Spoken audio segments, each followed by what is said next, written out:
You are listening to RudolfSteinerAudio.com. If you are listening to the podcast of this, it is located at RudolfSteiner.podbean.com. Please consider becoming a patron. As well, there are two publishing houses, SteinerBooks.org in America and RudolfSteinerPress.com in England, which are the sole publishers of Steiner into English and have given me permission to do these recordings. Please consider patronizing them as well. This is a reading of Collected Works, Volume 88 by Rudolf Steiner, translated by James Hines, entitled Concerning the Astral World and Devachan. This is Part 3, which is 4 private lessons for Marie von Sievers, Olga von Sievers, and Maria von Strauch-Spettini, given at Berlin Schlachtensee, summer 1903, and the notes are from Marie von Sievers, who became Marie Steiner. This is the first lesson. Notes, it is in this book, Lecture 11.1, entitled The Sun Logos and the 10 Avatars, again given at Berlin Schlachtensee, summer 1903. The external forms of the world of appearances have an inner as well as an external significance. They are symbols of an earlier phase of evolution. Quote, everything transitory is merely a parable, close quote, to the one who looks deeper. For the, in quotes, psychographs, who see with their astral ability into the inner becoming of the world, the things of the world of appearances unveil their inner history. The I, E-Y-E, of the Dangma, which is purified soul, sees the transformations of the Logos in a series of developments. The holy books of the Vedas and the Rosenkreutz Chronicle speak of 10 such avatars, or metamorphisms of our Sun Logos. For the organ of clairvoyance, the lancelet fish is a memorial token of an incarnation of the Sun Logos and a symbol for the ancestors of the vertebrates. You can picture this if you think of the symbols sickle, scorpion, fish, and so forth in the zodiac calendar.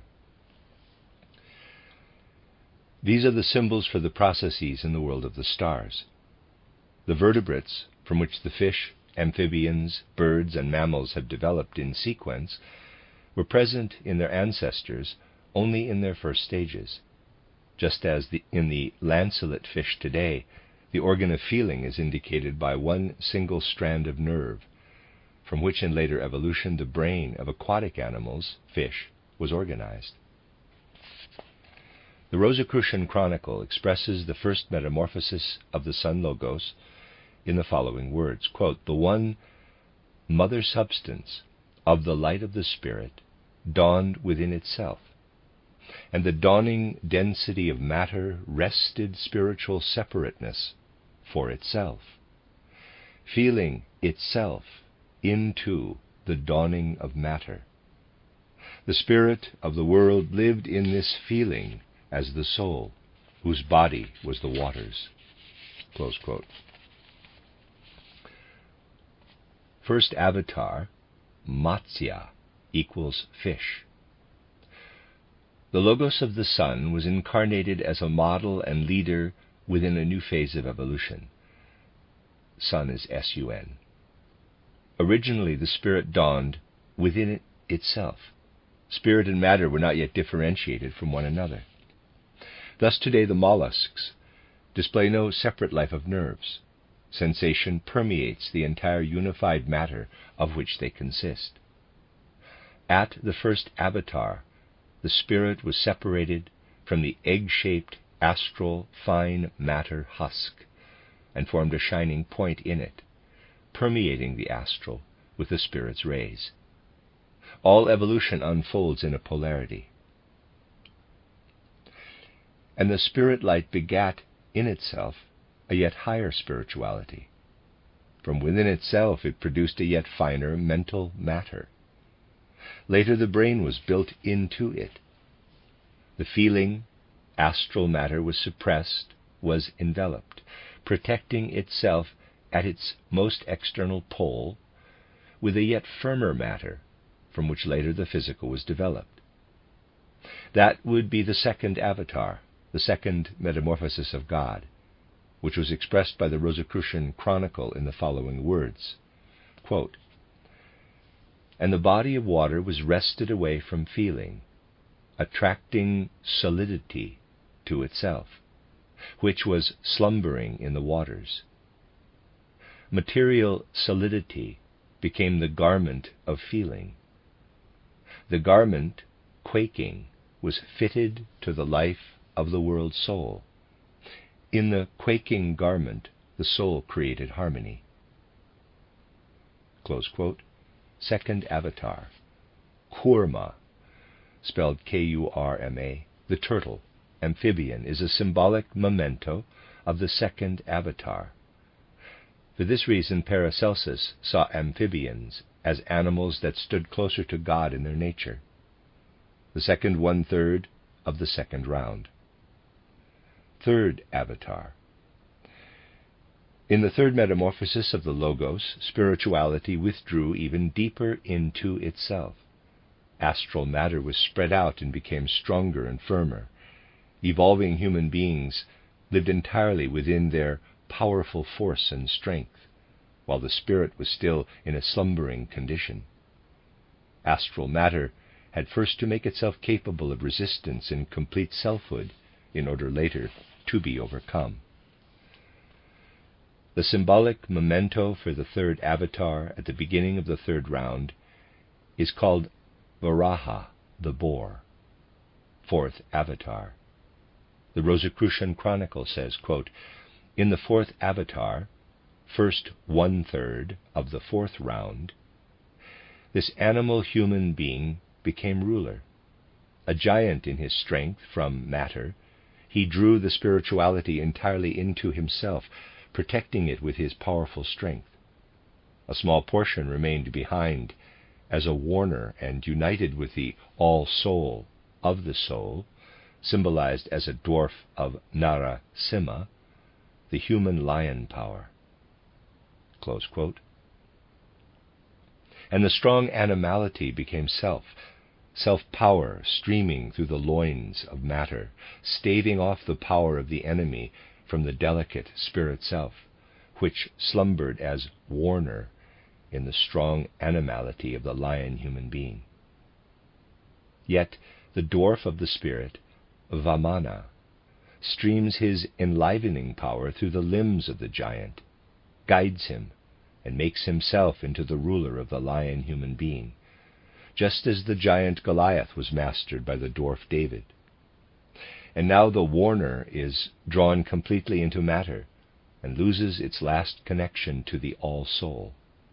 Human beings are now left entirely to themselves and have reached the most extreme degree of isolation. At first, self-seeking and willful, they fight against the other isolated spirits in matter. They are without limits because the warner is missing, and so too is leadership. Fifth avatar. This is the physical human being, and the fifth avatar reads, quote, and the warner became the ruler of the strong animality of the human lion. The dwarf overcame the giant's powerful strength, and he awoke spiritual life in the weighty members of animality. Close quote. Sixth avatar. Now the sixth avatar enters as the first lawgiver, and the law strictly punished the misuse of the warrior's power. It is the epoch of the Parashu Rama, father of Rama. He leads the warriors and subjects them to the hard but good law. Seventh avatar. Now Rama, the son of Parashurama, appears as the seventh metamorphosis of the Logos, and in love he softened the hardness and strictness of the law, and the warriors loved the law in willing obedience. It was the first still legendary ideal king of the people of ancient India and all other peoples. Strict and earnest was the coercion of the spirit being. Then it gave birth within itself to gentleness. The hard commandments of the law were dissolved in love. Eighth avatar. Now Krishna appeared as the eighth incarnation of God. He taught the people to feel love as blessedness, and lived in blessedness as an example before them. Quote, "And the seed of love blossomed and brought forth the fruit of love, which is called blessedness. And the blessedness was itself the human being." Close quote. Until now, the life of the human being was an ascent to the Buddha, level of blessedness. But now the path down the arc must be traversed in order to learn wisdom and to free manas once again through work and karma, and to unite it with buddhi. And so Buddha appeared as leader and archetype of human evolution, far advanced in order to show them the way. Ninth Avatar. Thus, the ninth Avatar is Buddha. Quote, "And blessedness sent their son to earth, he who is called incarnated wisdom, and it lived in the mortal body of the king's son, Buddha." Close quote. 10th Avatar. This is he who will come, Kalki, the people of ancient India said. The Rosicrucian Chronicle says, quote, "However, when the time is fulfilled, the eye is opened, EYE, and human destiny will become luminous within. The luminous figure will be chosen as leader. Then, for you, destiny itself will be law, and loving willing. Whose eyes opened will see roses growing on the cross." Close quote. For the Rosicrucians, Christ was the one who was to come. Christ as the one who is always evolving further, and was crystallized into a luminous example of a humanity that is always evolving, who, as Jesus, took on human karma, and who remains connected with the karma of Christianity through constantly new incarnations. He leads and guides humanity until the end of this race. All the legends concerning the lives of the Nirmanakayas, the teachers of humanity, are the same. They are constructed according to a certain pattern: life, temptation, sacrificial death, and transfiguration. All are chosen to descend into matter for the same common purpose: Zarathustra, Hermes, the Druidic teachers, Buddha, Christ. Up to the point of the Transfiguration, the lives of Buddha and Christ were the same. From then on a change entered, and Christ descends the most deeply into matter because a special task has been given to him. When the individuality of Mahaguru incarnated as Buddha, his teachings led to misunderstandings and divisions. He had given too much. Once again the Buddha had to incarnate as Shankaracharya, and from him the Tibetan teachers, the Mahatmas, were trained. These are the teachers who publicized part of the teachings of Theosophy in order to raise the sunken level of humanity by giving back again the esoteric content that lies equally at the foundation of all religions. When the individuality of Mahaguru incarnated in Christ, he did not choose, as was usual, virginal embryonic matter that was pure and free of karma, but rather he descended more deeply in order to bring even the densest matter to transfiguration, in full brotherhood with humanity, as flesh from their flesh. Thus the mystery of Christ came into existence. The Mahaguru took possession of a body of a lower Mahatma, a Chela of the third initiation, the 30-year-old Jesus, whose body had already gone through life and formed karma. The great teacher of humanity from then on appeared as Christ. The life of Jesus was the same as that of Buddha's until the Transfiguration. Then the tragedy of Christ began.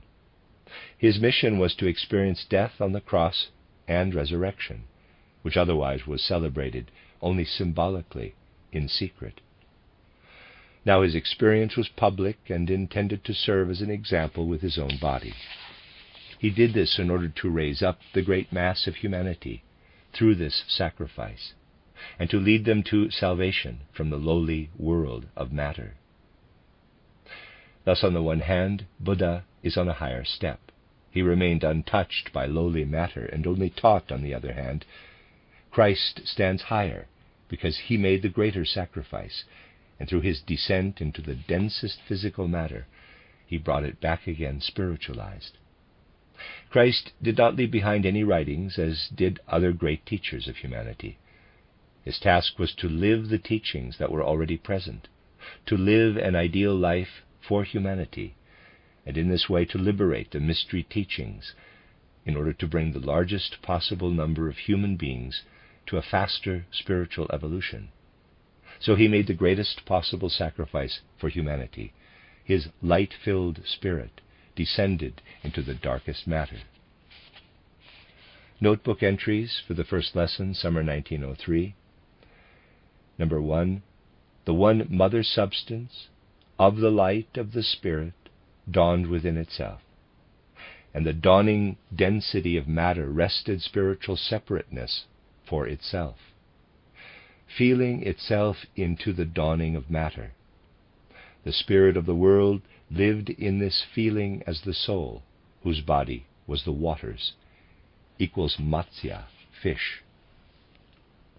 Number 2, and the body of water was wrested away from feeling, attracting solidity to itself, which was slumbering in the waters.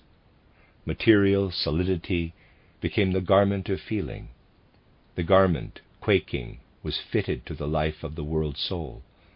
In the quaking garment, the soul created harmony, equals kurma, turtle. Number 3, the garment should be his strength against the storms of matter. It should be a strong sheath for his spiritual Lord.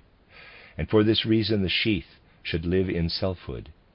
Thus the world soul was dressed in the garment of strong animality, equals Varaha, Aber. Number 4, and the strong animality became self-power streaming through the loins of matter, staving off the power of the enemy from the delicate spirit self, which slumbered as the warner in the strong animality of the lion human being, equals Narasimha, human lion. Number 5, and the warner became the ruler of the strong animality of the human lion. The dwarf overcame the giant's powerful strength, and he awoke spiritual life in the weighty members of animality, equals Vamana, dwarf. Number 6, from now on the loins are not allowed to spread themselves without spiritual life's directing power, for such spirit alienating, spreading, would be evil. The life of the spirit entered into the center of the loins endowed warrior, and the good law will punish powers foreign to the spirit, Parashurama. Number 7, strict and earnest was the coercion of the spirit being. Then it gave birth within itself to gentleness. The hard commandments of the law were dissolved in love, equals Rama, the ideal king. Number 8, and the seed of love blossomed and brought forth the fruit of love, which is called blessedness. And the blessedness was itself the human being, equals Krishna. Number 9, and blessedness sent their son to earth, he who is called incarnated wisdom, and it lived in the mortal body of the king's son, equals Buddha. Number 10, however, when the time is fulfilled, the eyes opened and human destiny will become luminous within. The luminous figure will be chosen as leader. Then for you destiny itself will be law and loving willing, Kalki. That's the end of lecture 11.1.